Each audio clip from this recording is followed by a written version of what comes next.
Hi, I'm Wendy Martin. I'm the inventor of the Easy Fold Fitted Sheet, and today I'm just going to show you how it works. So each of the four corners are replaced with zippers. You just unzip the zipper, pull out the cord, and release the capsule. As you stretch out the sheet, the capsule will go into the sheet automatically.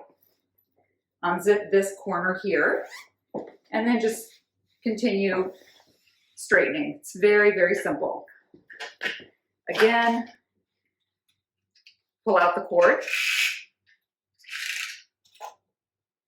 release the capsule. As you stretch out the panel, the capsule will automatically go into the casing. Unzip the other corner and stretch out the side. You can take up the extra cord by pressing the button again. You just do the capsules and cords at the diagonally opposite corners. The other two corners are simply zippers, and that's about it. Now I'll show you how to put it back into the fitted position. So you have your straight panel here.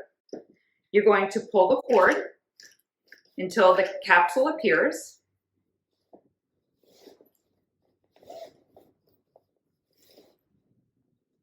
Put the capsule into the capsule closure, like that, and take out the cord.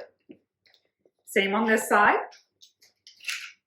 Pull the capsule through the sheet, snap it into the capsule closure, and take up the extra cord. Zip it up, zip up this corner, zip up this corner, and you're done. Bye now.